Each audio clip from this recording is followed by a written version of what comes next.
مرکزهای کامپیوتری که امروز در تاجیکستان فعالیت میکنه همچون مرکز کامپیوتری نامگذاری شده چی منفعت میارن به ملت ما؟ آیا یکون کمیسیه وجود دارد در هیئت وزارت معارف که محتوای چنین بازی‌های کامپیوتری و بازی‌های اینترنتی رو مورد بررسی علمی و دقیق قرار دهد؟ در وزارت معارف و علم کمیسیه مخصوص وابسته به مسئله مذکور تشکیل کرده نشده است. پیش از همه باید انگیزه به میان گذاریم در فعالیت بچه که از انگیزه بازی‌های اینترنتی یعنی بلندتر باشد، تاثیرش بلند باشد. همکاری والدان با مکتب با جامعه باید قوی‌تر شود. با مقامات‌های داخلدار باید قوی‌تر شود.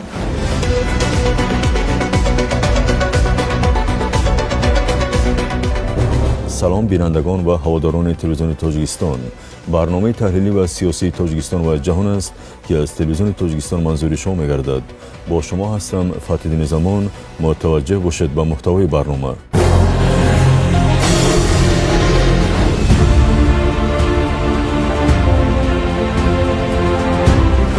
بازی‌های کامپیوتری و اینترنتی و فیلم‌های تصویری غیر اخلاقی و ضد انسانی با افکار، ذهن و جهانبینی کودکان، نورسان و جوانان تاجیکستان تأثیر منفی رسانیده شده است.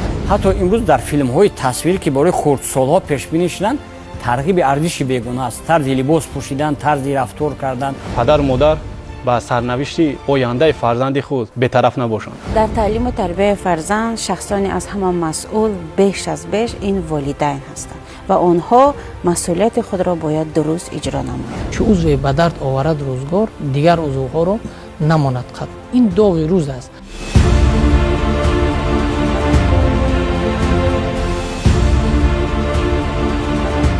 در عصر جهانی شدن در دنیای تحولات سیاسی و امنیتی در زمان ظهور جنگ‌های نابسامان اطلاعاتی با وجود آمدن بازی‌های اینترنتی و کامپیوتری در جامعه نوین جهان از مبرمترین مسئله‌های علمی حل طلبی کارشناسان، دانشمندان و روانشناسان تبدیل گشته است. حالا بخشی از دانشمندان و متخصصان ساحه اینترنت و بنیادگذاران بازی‌های کامپیوتری از کاری کرده خود تأسف می‌خورند که حالا بخشی از چنین بازی‌ها از منفعتشان دیده ضررشان بیشتر است. روانشناسان مشهور جهان که بیش از 20 سال باز در سمت بازی‌های کامپیوتری مشغول آموزش و پژوهش هستند تأکید می‌نمایند که در مدت 20 سال گذشته بازی‌های کامپیوتری و اینترنتی و همین طریق فیلم‌های تصویری پایه‌های خشونت، بدرفتاری و پرخاشگری را در جامعه اخلاقی جهان به اوج رسانیده عامل بی‌ثباتی‌های فردی و جمعیتی میان کودکان و نورسان و جوانان گردیده است. متخصصان بر آن عقیدند که بازی‌های ویدیویی پرخاشگرانه و خشونت انگیز امروز به ذهن و ضمیر و احساسات عاطفی نسل نورس و جوان آسیب جدی رسانیده محض صداها، تصویرها، رنگها و هدفهای پشت پردگی چنین بازی‌ها عامل کاسته گردیدن فعالیت من بعده مغز و ذهن نسل نورس و جوان گشته است. همصحبتان ما هستند سیف‌الدین رسولوف، روانشناس و آموزگار دانشگاه ملی تاجیکستان، نظام‌الدین سیدزاده، دوسنت کافدرای پسیخولوژی دانشگاه دولتی آموزگاری تاجیکستان، جهانگیر باباجان، سردار ریاست حفظ حقوق کودک وزارت معارف و علم جمهوری تاجیکستان و زرینه رستمова، روانشناس و آموزگار دانشگاه دولتی آموزگاری تاجیکستان. خوش آمدید به تلویزیون تاجیکستان. واقعا هم امروز تأثیر ناگوار بازی‌های کامپیوتری، بازی‌های اینترنتی و فیلم‌های تصویری خشونت انگیز و غیر اخلاقی در سراسر جهان نسل نو دنیا را با بحران روانی، بحران اخلاقی و بحران بهداشتی روبرو کرده شده است. درباره تأثیر ناگوار و منفی چنین بازی‌های تأثیرگذار با افکار و ذهن و جهانبینی کودکان تاجیکستان چی ابراز عقیده دارید؟ مسئله اینترنت در طبق تصنیفات سازمان عمومی جهانی بهداشت که یک مواد دارد با نام تصنیفات بین المللی بیماری‌ها و الان رقم نشر 11 آن روی کار آمده است و کاربرد بیشتر در تمام دنیا خود همین مفهومی را با نام با اینترنت وابستگی یا که ادیکسیا و ادیکت وابستگی پیشنهاد کرده است و آن به قطار بیماری‌ها داخل میشه. خوب بیاید ببینید خود وابستگی چی است. اصلا مفهوم وابستگی اولین مراتب سال 1996 از طرف علیم گربیت و گردش علمی وارد کرده شد و زمینه اساسی وارد کردن اون چی بود؟ این بود که البته تو این دوره دیگر نمودی وابستگی ها بودن، اما چون اینترنت به طور گسترده روی کار آمد، بازی های آنلاینی و آفلاینی پیدا شدن، مخصوصا روی کار آمدن بازی های نقشه کامپیوتری یک تغییرات معینی رو در شخصیت انسان وارد کرد. یعنی یک مشکلات جدی جسمانی و پسیکولوژی رو روی کار آورد که عیناً یعنی بگیم که همسان بودن با همون وابستگی های دیگری که وجود دارد، به مانند وابستگی از مواد مشعه‌دار، خوب وابستگی از بازی های آزادی و امثال این. و این باعث شد که وابستگی هم همچون یک یعنی اینترنت خود همین بسیار شوق کردن مشغول شدن به اینترنت و بازی های کامپیوتری همچون وابستگی اعتراف شود. و این علاقه امروز ما با کلی گفتم با پراگی گفتم میتونیم که همچون یک بیماری در سطح جهان اعتراف شده است و بیماری اعتراف شدن آن ما را وادار می‌سازد که با اون یک مناسبت جدی داشته باشیم. خوب چی از خودی وابستگی؟ وابستگی این یک در نتیجه مشغول شدن به استعمال، یعنی تکرار به تکرار مشغول شدن به استعمال یگان مواد یا مشغول شدن به یگان عمل، یک میل وسوسه آمیز است که در خود پیامدهای بسیار جدی جسمانی و روانی را دارد. ما میبینیم که فضای اینترنت فضای به حد و حدود است. جهان به یک دهه خرد اینترنتی و شبکه‌های اجتماعی تبدیل شده است که دولت‌های ابرقدرت و دولت‌هایی که از نگاه صنعتی و از نگاه تکنولوژی و از نگاه فناوری به دستاوردهای بزرگ نائل گشتند، یعنی در زمان جنگ‌های تمدنی و در زمان جنگ‌های فرهنگی و یا گفتگوهای فرهنگی و تمدنی می‌توانند که تأثیر خود را به دیگر دولت‌های در حال رشد و یا که دیگر کشورها و دیگر فرهنگ‌ها گذارند. اینجا مبارزه بین فرهنگ‌ها، بین تمدن‌ها، بین نوآوری‌ها در سراسر جهان ادامه دارد. دیدگاه شما درباره این گونه تاثیرگذاری بسیار منفی و خطرناکی که به ذهن و ضمیر کودکان و نوجوانان تاجیکستان امروز مشاهده می شود از نگاه علم روانشناسی یا اصول روانکاوی یا که از نگاه معرفت شناسی علمی، با کدام راه و وسیله می توانیم که همین نسل نوی که امروز در روبروی چنین خطر مواجه است نجات داده توانیم؟ واقعا ببینید امروز در حقیقت اینترنت از طرف دولت‌های ابرقدرت همچون یک سلاح مقتدر برای تاثیررسانی به دیگر دولت‌ها مثلا به خلقیت‌های گوناگون استفاده می شود و یک مخصوصیت این است که برای استفاده این سلاح یگان مرز را ویران کردن در کار نیست، چون که اینترنت که تمام مرزها را شکست و دیگر مرز ندارد و دسترس به همه هست. و امروز ببینید محال است تصور کردن نفری را که با اینترنت دسترسی ندارد، چون که اکثریت تلفن موبیلی دارند و اون با اینترنت پیوست است. و همین چیز ما گفتم میتونیم که شاید که در اکثریت منطقه‌های دنیا باشد. و ببینید امروز هر یک سامانه‌ای که در اینترنت هست، سامانه‌ای که یعنی گویم بسیار سامانه‌های فعال هستند. البته در اینترنت هم فعال بودن مبلغ معین رو طلب میکند. این سامانه‌ها مبلغ گذاری میشن از طرف دولت‌های ابرقدرت، هدف مخصوص دارد. و این هدف چیست؟ مثلا ببینید میگن که برای آن که یک دولت رو تابع خود کنیم شرط نیست به اونجا لشکر کشیدن. همین کفایت است که ما او را از فرهنگش دور کنیم، از زبانش دور کنیم، ارزش‌های ملیش دور کنیم.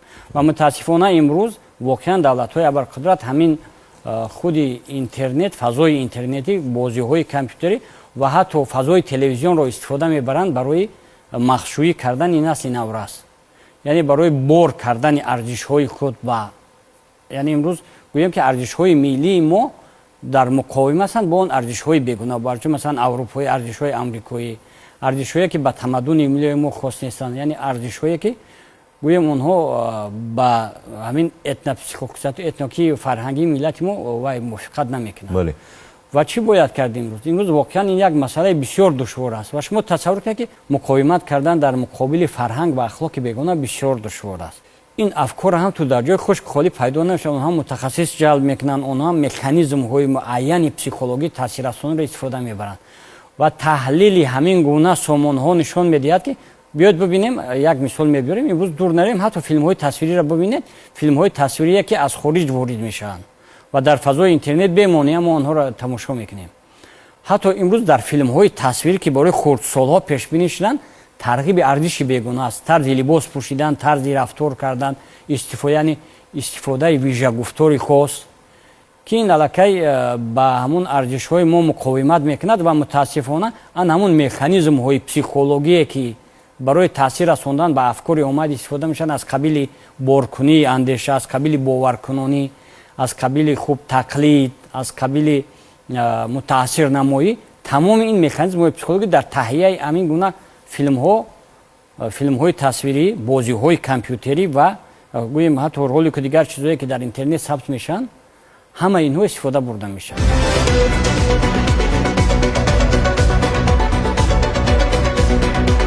وضعیت عصر 21 نشان میدهد که عموما افکار عمومی که دولت‌ها، گروه‌ها، سازمان‌های بین‌المللی و تشکیلات‌های مخصوص در سراسر جهان برای نابود کردن افکار و ذهن نسل‌های کشورهای علاهده با راه و اصول‌های جنگ‌های اطلاعاتی، جنگ‌های اینترنتی، بازی‌های کامپیوتری، بازی‌های اینترنتی می‌خواهند که هدف‌های خود را در همون کشورها پیاده کنند.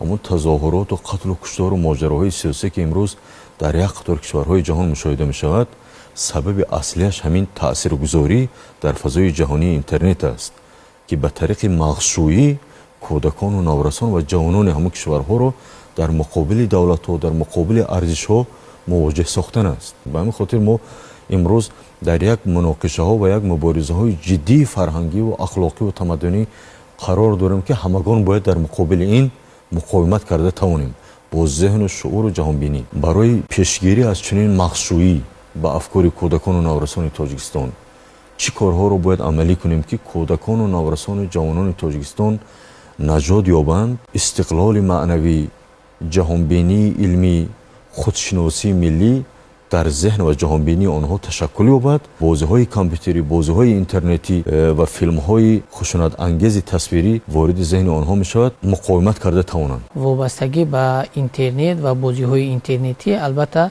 مرحله‌های خود را دارد و پیش از همه برای پیش گرفتن از این باید نسل کلانسال درک کند که وارد شدن به شبکه‌های اینترنتی، وارد شدن به همین بازی‌ها مرحله‌های خود را دارد و داند که همون نسل نورس یا که هم فرزندی همون در کدام مرحله قرار دارد. این مرحله چگونه است؟ یعنی متخصصان ساحه در این مسئله 4 مرحله را معین کردند. مرحله اشتیاقمندی سست، مرحله اشتیاقمندی، مرحله وابستگی و مرحله دلبستگی. 4 مرحله واردشوی نسل جوان است به همین بازی‌های اینترنتی وابسته به همین اینترنت و همین رسانه ها هستند. البته برای هر یک ما شما معلوم است که محیط اجتماعی شوی هر یک جوان، هر یک نسل نورس رو 3 محیط فرا میگیرد: محیط اویله، محیط جمعیتچگی و محیط مکتب.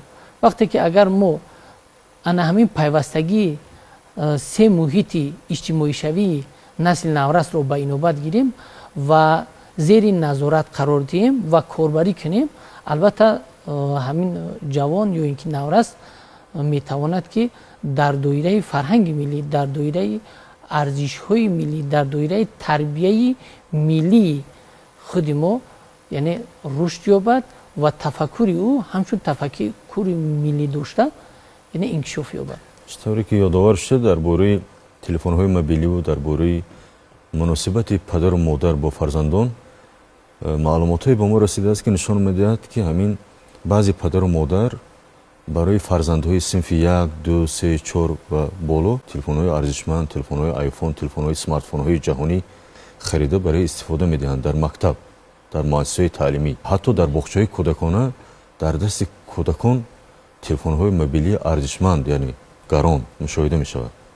درباره چنین پدر و مادر که برای کودکان خود ناآگاه خود در دوران خود ناآگاهی، در دوران یالی و بلاغت نرسیده، در دورانی که در باغچه کودکانه هستند یا که در صنف 1 و 2 و 3 تحصیل میکنند، شما چی توصیه میدید؟ البته این شکل یا اینکه گوییم که عملی که مثال والدین نسبت فرزندشون برای تلاش میکنند که تلفن گران بها خریداری نمودند یا اینکه هر یک اشیای گران بها، این البته یک گوییم که تقلید به یک دیگر است.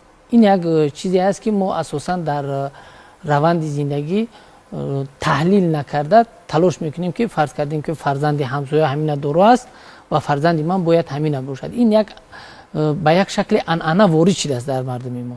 بسیاری حالت میبینیم وقتی فرزندش میگوید که همسین من همین تلفن همین خیلی تلفن گرانبها دارد، من باید داشته باشم، اما والدین همین را تحلیل نمیکند که همین تلفن به کجا میبرد. برای همین خوب میشد که والدین از اونه که گرانبهایی همون تلفن های موبیلی رو به نظر میگیرند بگذار مؤسسه های سطحی بین المللی را به این نوبت بگیرند و همون خرجاتی که می شود بگذار در تحصیلات فرزندان اگر روانه کنند. من فکر میکنم که خوبتر و بهتر است برای تشکر دادن همون فرزندان خودش در تعلیم و تربیت. زیرا امروز علم طب هم اثبات کرد در اساس آمارهای رسمی سازمان جهانی تندرستی که امروز تلفن ساکنان جهان رو به سوی بیماری‌های گوناگون برده ایستاده است. از جمله ضعیف شدن مغز، ناتوانی از بینایی، کم شدن نور چشم در استفاده هنگام شبانگاه و رول‌ها، ویدیوهای خرد که در تلفن‌ها هست، در اینستاگرام، در فیسبوک، در تیک تاک، در دیگر شبکه‌های اجتماعی که امروز کودکان و نوآوران تاجیکستان استفاده می‌کنند، همه چنین ویدیوهای خرد به ذهن آنها، به افکار آنها، به جنبه‌های اخلاقی آنها تاثیر به‌حد خطرناک دارد. امروز مشاهده می‌شود که حتی تلفن موبیلی سببگار ویران شدن خانواده‌ها شده ایستاده است. از هر نگاه چنین پدرانی که مثال به دست کودکان خود تلفن آیفون خریده می‌دهند یا که پلنشت خریده می‌دهند، در مؤسسه‌های تعلیمی علاقه نابرابری در مؤسسه تعلیمی مشاهده می‌شود. اون کودک به خود سوال می‌دهد که چرا این دارد من ندارم. اینجا باید که آموزگاران، پدران و مادران اندیشه کنند اوید به سرنوشت کودکان و نوآوران تاجیکستان که علاقه یک نابرابری در مؤسسه تعلیمی ایجاد شده است. نظارت شوند که وقت از اونی که علاقه نابرابری ایجاد می‌شود در بین خوانندگان در مؤسسه تعلیمی، این نابرابری به خشونت برده می‌رساند. رفتارهای خشونت انگیز در مؤسسه تعلیمی هم تاجیکستان هم دنیا مشاهده می‌شود. کارچه‌زنی و آدمکشی و قتل و کشتار حتی در مؤسسه تعلیمی کشورهای اتحاد دولت‌های مستقل جهان، اروپا و غرب مشاهده می‌شود. نقطه ضعف تعلیم و تربیت و پرورش در نظام تمامی معارف‌های جهان مشاهده می‌شود و در این صورت ما باید به خود باشیم که هم پدر و مادری به مسئولیت اندیشه کند که همون دختر بچه، همون پسر بچه که در مؤسسه تعلیمی تحصیل می‌کند با اون تلفن او با کدام سو حرکت می‌کند، با کدام سمت روانه است، او خودسازی می‌کند یا که خودسازی می‌کند. درباره چنین بحران اخلاقی که در دنیا به وجود آمده است که ما در کنار نیستیم چی ابراز نظر دارید؟ در حقیقت در جامعه جهانی و مثلا در جمهوری تاجیکستان مسئله تعلیم تربیت کودک و مسئولیت پدر مادر در تحت نظارت دولت حکومت جمهوری تاجیکستان قرار دارد. مشکلی بازی کامپیوتری پدر مادر باید دانند که وقتی که کودک اونا با بازی کامپیوتری رو میبرن با کدام حالتهای منفی گرفتار میشن. تحلیل‌ها نشون میدن که 4 نمود ضرر به کودک هنگام بازی کامپیوتری رسانده میشود. یکم این ضرر به سلامتی کودک ساعت‌هاش خاطی در سر کامپیوتر میشینه. در اون دست سلامتی یعنی چشم، نور چشم خیره میشه. حالت دیگر حرکت نکردن، در یک جای شیشتن ساعت‌ها خاطی بکردن که این به فربه‌شوی به ضرر به ستوموره رسانده میشه. حالت دیگر این ضرر به تعلیم، اون وظیفه خانگی که با رو داده شده از یا برای سایقل دادن دانش خود و از بالای خود کار کند و وقتی خود رو به بازی کامپیوتر روان میکند او با کتابخوانی و رو آورده نمیتوند. حالت سوم که ضرر به کودک میرساند این حالت روحی و روانی. پدر مادران باید مسئولیت خود رو در نزد خود گذارن که با تعلیم تربیت خیلی مناسبت کردن در کار نیست. در کشورهای پیشرفته از جمله ژاپن، کره جنوبی، مالزیا، سینگاپور هم دولت‌ها زیر نظارت سخت هستند. مرکزهایی که در اونجا بازی‌های کامپیوتری، بازی اینترنتی برآمده شده است، در اونجا بخش معارف، بخش تعلیم نظارت میکنند. چرا وزارت معارف و علم جمهوری تاجیکستان چنین مرکزهایی که در اونجا بازی‌های کامپیوتری، بازی‌های اینترنتی راه اندازی شده است نظارت نمی‌کند؟ یا که نظارت هم کند آیا یگان کمیسیه وجود دارد در هیئت وزارت معارف که محتوای چنین بازی‌های کامپیوتری و بازی‌های اینترنتی رو مورد بررسی علمی و دقیق قرار دهد؟ یا گروهی کاری وجود دارد؟ این زمان در وزارت معارف و علم کمیسیه مخصوص وابسته به مسئله مذکور تشکیل کردن نشده است. نه که ما با وزارت کارهای داخله یک نقشه چهاربینی هر ساله تهیه میکنیم و در همون نقشه چهاربینی ما با هر یک مؤسسه تعلیمی و در برابر این به هر یک مرکزها رفته درجه با نمایندگان وزارت کارهای داخله با همین اشتراک کودکان در همین مرکزها و میکنیم. نه که امکانیت پرک نظارت کردن نداریم.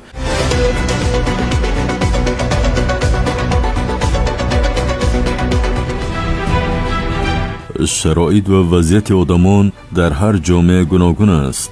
در زمانی که تکنولوژی بازی‌های کامپیوتری و اینترنتی به سرعت در حال پیشروی قرار دارد، قبول نمودن هر جامعه به جهانبینی و معیارهای اخلاقی و فرهنگی و انسانی آن سخت وابسته است که آیا استفاده از چنین بازی‌ها با آن جامعه سازگار هست و یا که نه. هر جامعه، خواه جامعه شرقی باشد و خواه جامعه غربی، میتواند در چارچوبه شعور و هستی خود این بازی‌های دهشتبار را قبول نماید و یا رد کند. در این روند پرحساسی تأثیر بازی‌های کامپیوتری و اینترنتی، کودکان، نورسان و جوانان تاجیکستان نیز در امان نیستند. آنها نیز امروز از چنین بازی‌های اینترنتی استفاده نموده ایستادند.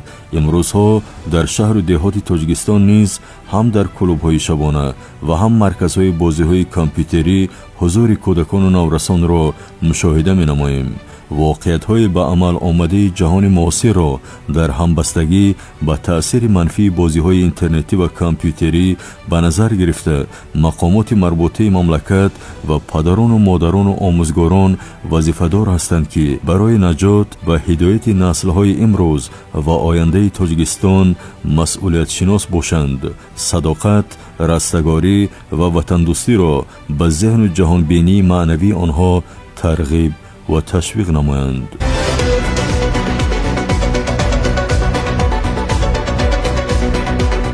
چند سال پیش در یکی از مؤسسه‌های تعلیمی ژاپن یک کودک به همسنف خود با کارد حمله میکند. تشخیصی هم پرونده تا 1 سال ادامه می‌یابد، هم از جانب آموزگاران، هم از جانب روانشناسان، هم از جانب کارمندان حفظ حقوق.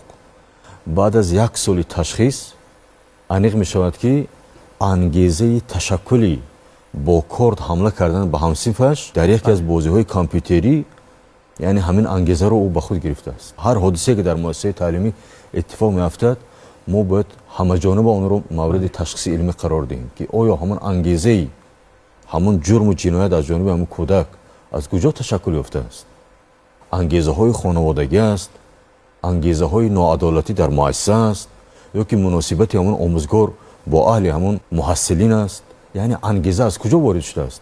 یا که استفاده غیر عاقلانه اینترنت، شبکه‌های اجتماعی یا که تلفن موبیلی است. همه طرفه باید که ما گروه‌های کاری داشته باشیم که چنین حادثه‌ها رو از نگاه علمی، اخلاقی، حقوقی، ادبی و انسانی بررسی کنند. باید پیش روی چنین مشکلات رو در تاجیکستان بگیریم که نسل نو و جوان تاجیکستان با تفکر آبادگر، با تفکر سازنده باید به وای رسند. در همین حالت چیکار باید کرد که نابرابری به وجود نیاید، یا که عموما آموزگار باید که همچون شرف آموزگاری خود را در همین حالت باید که حفظ کند. پیش از آن که ما دانشیم اول شخصیت را ساختن در کار. یعنی امروز هدف اساسی رسالت اساسی ما شخصیت سازی است. اما ببینید، برای که ما شخصیت را سازیم، اصول‌های گوناگون، یعنی سمت‌های گوناگون اون حتما باید به این نظام وارد کرده شود. و حاضر وقتی ما گپ درباره آموزگار است، آموزگار در صنف حقوق معنوی از موقع حسیات خود رفتار و گفتار کردن ندارد. او باید فراموش نکند که در صنف آموزگار پیش از همه نماینده فنی هست که درس می‌دهد. اون نماینده مکتب است، نماینده ساحه معارف است و در مجموع وای نماینده اهل زیو هست. سیمای آموزگار، رفتار آموزگار، شیوه گفتار آموزگار باید که ifade کننده، انعکاس کننده همه این زینه‌ها باشد. عدالت، انسانیت. بله. و آموزگار باید من همون سیمای اصلی زیویی رو معرفی کند. و سیمای اصلی زیویی چی است؟ پیش از همه این همون در مد اول گذاشتن پرینسیپ بشردوستی، یعنی انسان دوستی. اما وقتی که ما تفریقه گذاری میکنیم، این روی راست رد کردن این پرینسیپ میشه. یک چیز دیگه است، ببینید در بین بچه‌ها از ما بالاتر اطراف اون گفتیم که والدین مثلا وایای قیمت خریده اسمارت فون‌های قیمت به فرزندانشون میدن، بسیار وقت فرزند طلب میکنن. چرا؟ چون که در مرحله معین سن سالی در بچه‌ها یک طلبات پیدا میشد به خود ifade نمایی، یعنی خودش نشان دادن و همین اعتماد به خود یکی از چی گویم مکانیزم های باطنی بسیار پرتاثیر پسیکولوژی هست که در روند شخصیت سازی بسیار تاثیر بارز دارد. همین اعتماد به خود از همون کودکی سر میشه، یعنی باوری داشتن به خود، به قابلیت های خود، به موقع خود در بین دیگران. وقتی که معلم دیده و دانسته موقع بچه را در بین دیگر مثلا همسنفو پس میگذارد و او را تفریقه گذاری میکند، ما گوییم که ما شخصیت این بچه را کشتیم الکی. روند شخصیت سازی از بین رفت در مناسبت به همین فرد مشخص. مجازی کرده بگیم این ترور شخصیت است، جسمانی نه شخصیت. یعنی از بین بردن موقع قوه باطنی که برای ساختن شخصیت در اون کودک این از بین میبرد.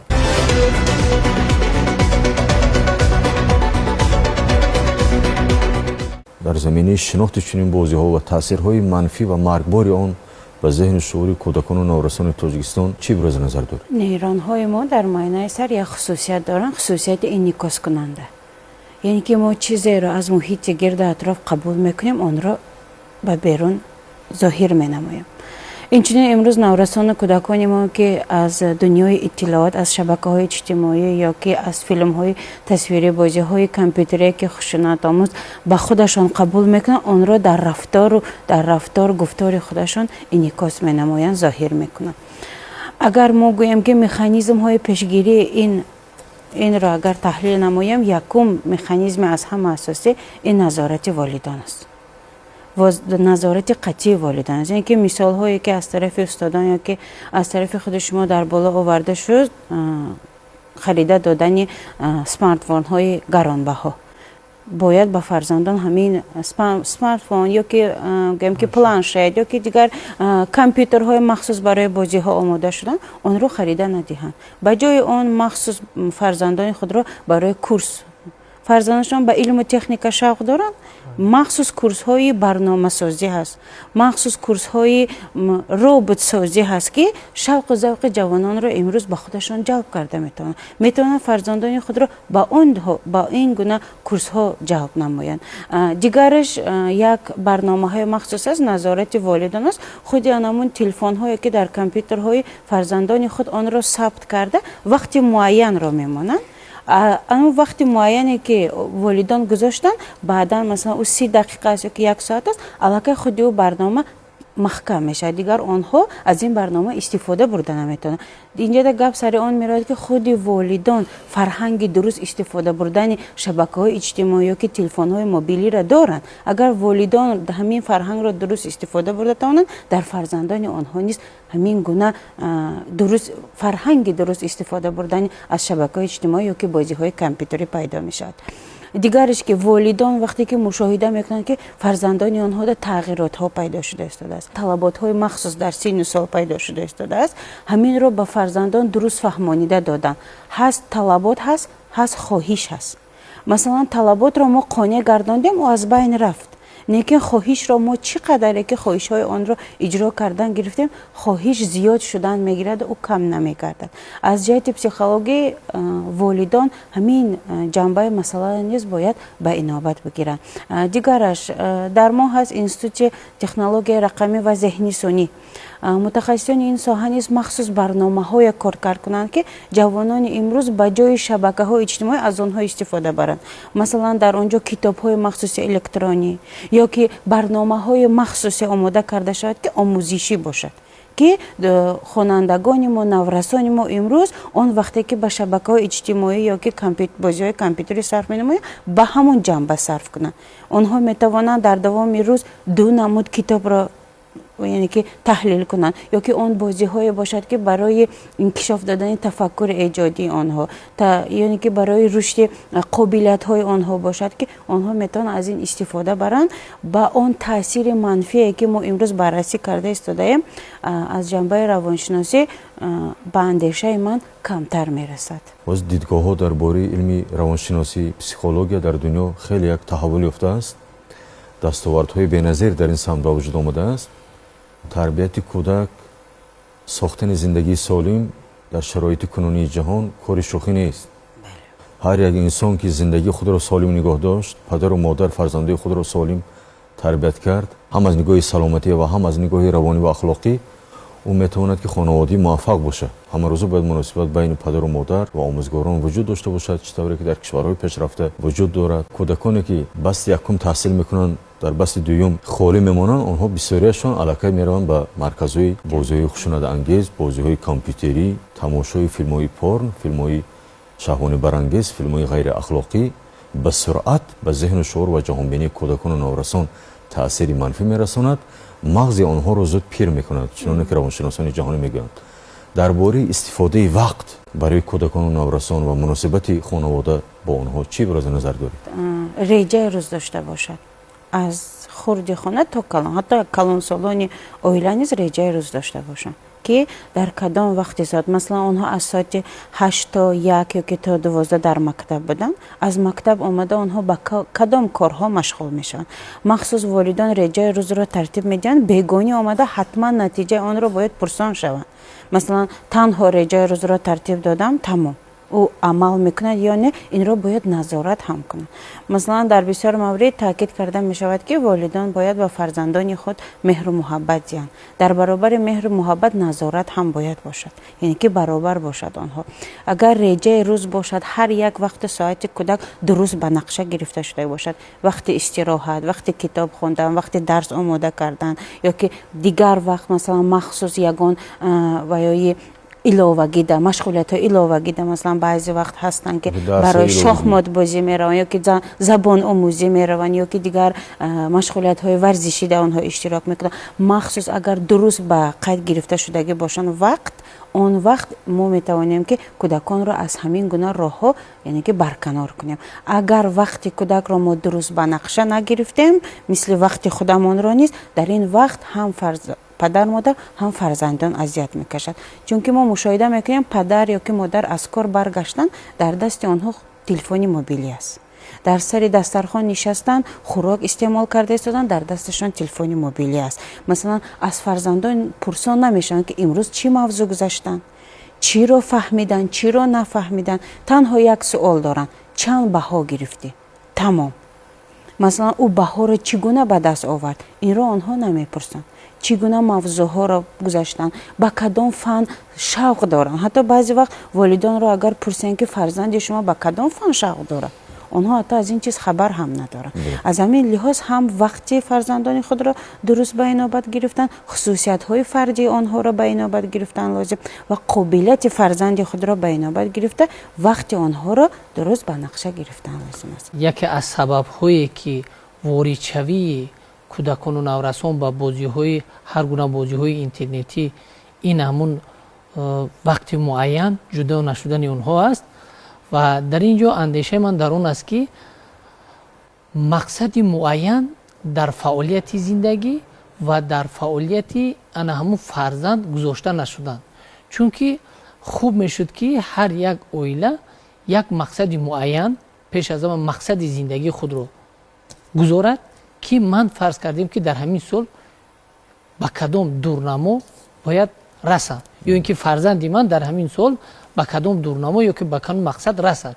و وقتی که یک مقصد معین میگذارند، البته این ثمراناک کی وقت رو تشکیل میکنند. چون که وقتی که ما مقصد میگذاریم، این حتما با نقشه گیری میکنیم و این حتما تحلیل میکنیم، مقایسه میکنیم، ابسترکسیون میکنیم و بعداً جنبه های مثبت و منفی اینا خلاصه برآوری میکنیم. و در این حالت البته بگذار در ماه یکم وقتی کودک در سطح درکاری استفاده کرده نشد و براه مانده نشد، ماه دوم همین زینه یعنی راه اندازی کرده می شود.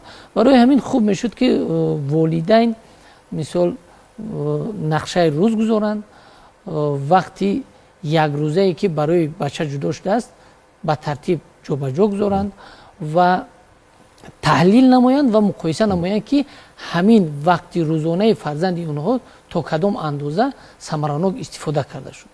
بله، ما باید که معرفت استفاده درست وقت رو به ذهن و جهانبینی کودکان و نورسان تاجیکستان تشکل دهیم که زیرا وقت قیمتترین و ارزشمندترین امکانات و فرصتی است که باید که با استفاده وقت، با استفاده فرصت‌های نیک انسان میتواند که تمام نقشه‌های خود را در زندگی عملی کند. حکیم ناصر خسرو میگویند که مگو ناخوش که پاسخ ناخوش آید، با کوه آواز خوش ده تا خوش آید. یعنی این عالم هستی عکس العمل رفتارهای ما است. وقت از آنه که در پس شبکه‌های اجتماعی اینترنت، در پس بازی‌های کامپیوتری، بازی‌های خشونت انگیز اینترنتی کودک به وای میرسد، معلوم است که این یکاسی چنین معرفتی که از اونجا آموخت آینده او را چگونه میسازد. بازی‌های کامپیوتری، بازی‌های اینترنتی در سراسر جهان بخش معظم آنها فقط قتل و کشتار، بیرحمی، غارتگری، آدمکشی، بدبختی را ترغیب میکنند. дар чунин фароянд, дар чунин раванди пур аз таҳаввули ҷаҳонӣ чӣ ибрози назар доред барои падарону модароне ки имрӯз фарзанд ба дунё меоранд, мехоҳанд ки он фарзандҳо ба вои расанд, пага фардо як хизматгузори халқу ватан бошад? пас чӣ бояд кард? Албатта мусаллам аст ки аз бартараф кардани оқибатҳо дида пешгирӣ кардани он осонтар аст. қабл аз он ки мо дар бораи механизмҳои пешгирии оқибатҳои манфии истифодаи интернет ва бозиҳои компютерӣ сухан кунем, зарурати он пайдо шуд ки мо аввал омилҳоро дарёбем. Кадом омилҳо инсонро водор мекунад ки вақти зиёди худро ба истифодаи компютеру бозиҳо мебахшад? хуб бубинед, дар илми психология мегӯянд ки водоркунанда ба ҳама гуна фаъолият ин талабот аст. Яъне ин ё он талабот шахсро водор мекунад ки он фаъолиятро иҷро кунад. дар ҳолати мушаккас ҳам ҳамин талабот водор мекунад инсонро ба машғул шудан, роҳ овардан ба интернет ва машғул шудан ба бозиҳои интернетӣ. агар мо аз ҷиҳати талабот бигем, пас омилҳо кадоманд? пеш аз ҳама киҳоро меоранд? нафароне ки вақти зиёди холӣ доранд. яъне инсон одатан аз рӯи табиати худ ӯ холӣ будан наметавонад, бояд ба чизе машғул бошад ва вақте дигар шуғли дигар рӯ меорад ба ҳамин чизе ки дастрас аст. ва омили дуюм норасоии муошират, норасоии муоширати самарабахш, муоширати зинда, муоширати муҳаббатомез, норасоии муҳаббат, дӯст доштан ва дӯст дошта будан дар муҳити атроф, дар муҳити воқеӣ. ин ҳам яке аз омилҳои асосӣ аст. ва ҳолати дуюм, яъне омили дуюм норасоии ахбор, ин ҳам як омил аст. пас чӣ бояд кард имрӯз? пеш аз ҳама биёед, як чиз муҳим аст. пеш аз ҳама мо бояд ки шуғулҳои алтернативӣ ёбем. мо имрӯз дар бораи насли наврас гап мезанем, вале мушоҳидон нишон медиҳанд ки калонсолон ҳам малакаи мубтало ҳастанд. ва чӣ қадар шумо дар боло кат кардед, ҳатто мутаассифона боиси вайрон шудани оилаҳо шуда истодааст. хуб, яъне мо имрӯз барои фарзандон бояд як шуғулҳои алтернативӣ ёбем. албатта имрӯз дар соҳаи маориф ҳаст марказҳои таҳсилоти иловагӣ ки онҳо шуғулҳои гуногун, вале мушоҳидон нишон медиҳанд ки дар қибол, яъне дар муқобили ин интернету ин шабакаи ҷаҳонӣ имрӯз ин чиз заифӣ кард, яъне қудраташ заифӣ карда истодааст. пас зарурати он расааст имрӯз ки бахши хусусӣ ҳам рӯ биёрад ба ҳамин чиз, яъне сохтани он фароҳам овардани он шароите ки насли наврасро таъмин мекунад бо шуғулҳои иловагӣ аз қабили варзиш, аз маҳфилҳои гуногуни ҳунармандӣ, эҷодкорӣ, ихтироъкорӣ, маҳфилҳои омӯзишӣ ва ғайра. ва тавсияи дуюме ки аз ҷиҳати психологӣ мо пешниҳод мекунем, ин дар муҳити оила ба вуҷуд овардани фазои солими муносибат, муоширати солим бо фарзанд. инҷа муаллима бисёр хуб таъкид карданд ки вақте ки волидайни худ сари дастурхон мешинанд, ҳар кадомаш хӯроки худаш истеъмол карда машғули телефони худ аст. фарзанд бо кӣ муошират кунад? вақте ки норасо, ин талабот, муошират талабот аст, махсусан дар синни наврасӣ. фаъолияти пешбарандаи кӯдак ин фаъолияти муошират аст. яъне ин фаъолият ин талабот аст ва қонеъ кардани талабот кӯдака маҷбур месозад ки он чизе ки дар муҳити оила, муҳити мактаб нашуд, дар оила фақат насиҳату ҷанг аст, танқид аст, дар мактаб ҳамсон аст, ӯ барои ҳамин як муоширати созгор, муоширати ба дилаш мехостаро ёфтан рӯ меорад ба олами маҷозӣ. ин ҳолати дуюм аст. ҳолати сеюм, имрӯз мо роз аст ки мо афзалиятгузориро ёд гирем. ин албатта тавсия бештар ба насли калонсол дахл дорад. афзалият гузорем. бале, имрӯз мо зиндагиро бе интернет тасаввур кардан ғайриимкон аст. чунки интернет имрӯз манбаи ахбор аст. интернет бисёр мушкили моро осон мекунад. вале ин маъноиро надорад ки ман бояд дар як рӯз 6 соат дар интернет шинам ва ахбор кӯбам. ва яке аз амуди вобастагии иттилоотӣ аст, яъне ҷустуҷӯи ахбори зиёд. ман бояд бартарӣ гузошта тавонам, афзалият гузошта ки барои ман кадом ахбор муҳим аст. ва ҳамин афзалиятгузорӣ ба ман имконият медиҳад ки бо сарфи ками вақт ахбори заруро барои худам гирам.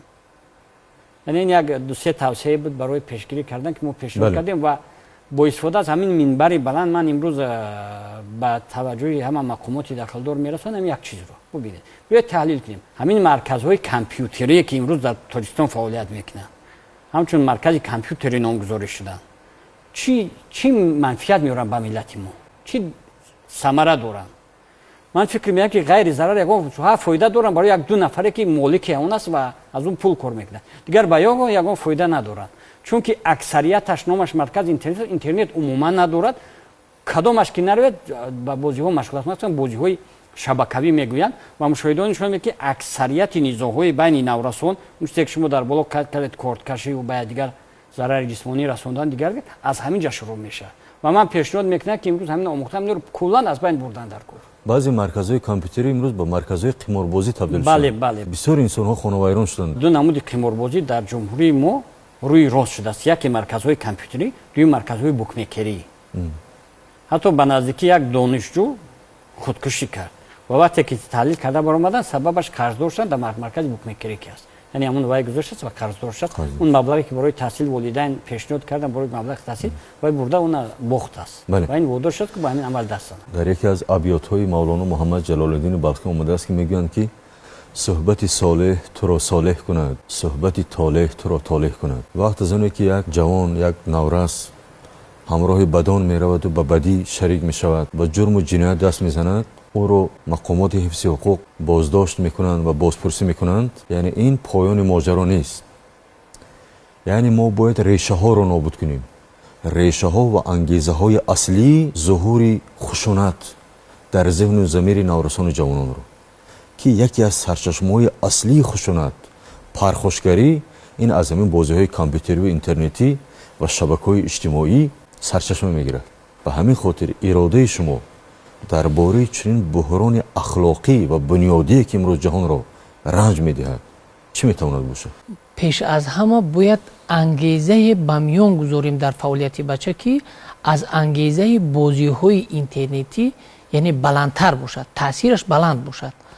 البته همه ما و شما شاهد هستیم که اساسدار اصول و وحدت ملی پیشوای معظم ملت آزمون‌هایی را تشکیل کردن که هم به خصوصیت‌های یعنی قانع کردن طلبات‌های مادی تاثیر رسان، البته این انگیزه دارد و هم به بلند برداشتن معرفت انسانی این تاثیرات خودش رو میرساند و هم بر روی شخصیت سازی آینده او، یعنی به یگان مامانیت وارد شدن به کدام یک مؤسسه عالی کشور هم خیلی است و با مانند همین باید انگیزه هایی رو در فعالیت هر یک یعنی نورس و جوان ما باید راه اندازی کنیم که جوانان رو از همین بازی های اینترنتی و دیگر عمل های یعنی منفی دور کند.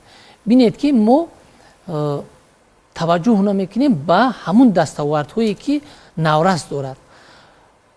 فرض کردیم کودک اون عمل های خورده که در فعالیت خودش یعنی اجرا میکند کدام یک کاری خورده که اجرا میکند و مهنت اون است، اما کلان سال به این توجه نمیکند و این آیسته آیسته انگیزه اون رو چیکار میکند پس میکند و او دیگر چی توجه مندی را به همون گوییم که فعالیت طبیعی دور میکند. فرض کردیم رفته در یگان بازی های ورزشی جا گرفتن، رفته در یگان آزمون ها جا گرفتن، برای بعضی از پدر و مادر اون قدر توجه مندی نیست یا اینکه گویم که یعنی در سرنوشت فرزند به طرفم بله برای فرزندش گویم که یگان گویم تحفه ها یگان مثال هوسمندی نمیکنه که ها فرزندی ما صاحب همین خیلی دستاورد شد و برای همین من فکر میکنم که از روند تعلیم سر کرده، یعنی چنان بازی های دیداکتیکی رو تشکیل کردن در کور که انگیزه بلند رو در مرکز دقت کودک با وجود بیارد تا که این انگیزه باعث برزدن انگیزه های بازی های کامپیوتری شود. چی باید کرد که ما در مقابل چنین یک بحران اخلاقی مقاومت کرده توانیم؟ در حقیقت همین بازی های کامپیوتری رو گرفته گشتن تلفن ها، استفاده تلفن از جانب کودکان رو با نشماندی برابر کرده ایستادن. این وبای عصر است و من دعوت به عمل میبرم که تمام مقامات های دولتی، تمام جامعه و مخصوصا پدر مادر با این حالت بی‌طرف نباشند، پیوسته با این ضرورت مبارزه برند و تنها مبارزه یکجایی ما با این ظهورات ما میتونیم که کودکان رو از این بیماری هم گوییم بیماری براریم. اگر ما بی‌طرفی کنیم، مخصوصا پدر مادر بی‌طرفی کنند، حالت های ننگوار میاد. آینده همین پدر مادر هم در بسیار دشواری های سنگین و وزنی میاد و پدر مادر باید مسئولیتی که دارند با این مسئولیت خود بی‌پروایی نکنند و مخصوصا اون مبلغی که برای این مرکزها برای اشتراک فرزندش در این مرکزها استفاده میکنن و اون تلفن‌های موبیلی قیمتی که اونها میخرن اون مبلغ رو برای آینده کودک خود سرمایه گذاری کنن و به همون محفلایی که این زمان وجود دارن در مرکزهای تحصیلاتی علاوگی، در дигар марказҳои хусусие ки мавҷуданд барои забономӯзӣ ки айни замон агар кӯдак забонро якчанд забонро донад дар дил хоҷо метавонад бе ягон мушкили кору фаъолият кунад ва дар ояндаи худ як саҳми хуб гузорад. ҳамин хотир бояд мо якҷоя бо ин зуҳурот мубориза барем. тамаддуни навзуҳури ҷаҳон, фарҳанги ҷаҳон, саноати ҷаҳон, технологияи ҷаҳон, зеҳни сунъӣ дар ҷаҳон барои башарият дониши баландро талаб ва тақозо мекунад. бе саводи баланд, бе забондонӣ, бе дониши баланд мо наметавонем ки дар муқобили маърифатҳои иттилоотӣ мубориза кунем. донишҳои расонаии мо бояд ки ташаккул ёбанд дар зеҳни мо. донишҳои ҳуқуқии мо бояд ки дар зеҳни мо ташаккул ёбанд. мо бояд ки забондон бошем, дарк кунем ки чӣ ҳодисаҳо дар шабакаҳои иҷтимоии интернет ҷараён доранд. дар муқобили фарҳангҳо, дар муқобили тамаддунҳо, дар муқобили ахлоқу анъанаҳо ва суннатҳои кишварҳои дар ҳоли рушд. барои падару модар, барои омӯзгор ки бевосита шарики дониш, шарики хират, шарики ҷаҳонбинии кӯдакону наврасону ҷавонон мебошанд. иродаи шумо чӣ метавонад бошад? шаклҳои кор волидону мактабу ҷомеа васеътар карда шавад. масалан бисёр маврид мо бо омӯзгорон ҳамсӯҳбат мешавем. онҳо аз он озурда ҳастанд ки мегӯянд фарзанд хонандагон соати 1 аз мактаб баромаданд, лекин мо соати 5 аз кор баромадем, онҳо оли хона нарафтанд, дар берун ҳастанд ё ки дар марказҳои компютерӣ. мо ба волидон тамос мегирем ки фарзанди шумо дар ҳамин ҷо аст. волидон чунон ҷавоб медиҳанд ки ҳа вай ҳар рӯз ба хона дер меояд. яъне ки волидон назорат намекунанд ки фарзандашон кадом вақт ба хона меояд. дер омадан барои онҳо як кори маъмул шудааст, ягон ҷои хатар ё ки хавотирӣ нест. дар ин ҷо барои ҳамин ҳам вақте ки омӯзгорон эрод гирифтанд, волидон онро дуруст қабул кунанд. яъне ки бисёр маврид муноқишаҳо пайдо мешавад ки ту нисбати фарзанди ман ана ин гуна рафторро кардӣ, яъне ин гуна суханро истифода бурдӣ ё ки дигар гуна. масалан барои чӣ мавқеи омӯзгор дар бисёр маврид дар ҷомеа паст шуда истодааст? чунки худи волидон эътироф накарда истоданд имрӯз. барои ҳамин ҳамкории волидон бо мактаб, бо ҷомеа бояд қавитар шавад. бо мақомотҳои дахилдор бояд қавитар шавад. то кай мо волидонро фарёд мекунему сарзаниш мекунем барои масъулияте ки онҳо бар дӯш доранд. фарзандон бо хоҳиши худ ба дунё наомаданд, онҳо фарзандро ба дунё оварданд. яъне ки дар таълиму тарбияи онҳо ҷавобгар ҳастанд, масъулиятро бояд онҳо ҳис намоянд.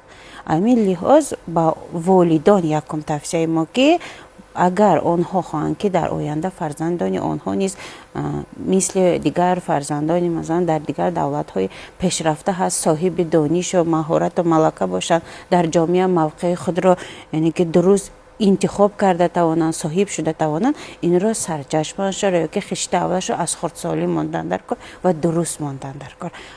ҳамеша яъне ки муҳити аввалини иҷтимоӣ ва муҳити солими оила нақши асосиро мебозад.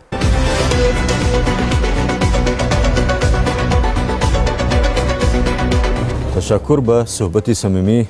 воқеан бинандагони гиромӣ, дар шароите ки ташаккули назми навини ҷаҳонӣ дар ҷаҳон идома дорад, бозиҳои компютерӣ, бозиҳои интернетӣ, филмҳои тасвирии хушунатангез як қатор фарҳангҳо, тамаддунҳо ва ахлоқиёти кишварҳо ва ҷомеаҳоро таҳдид мекунад.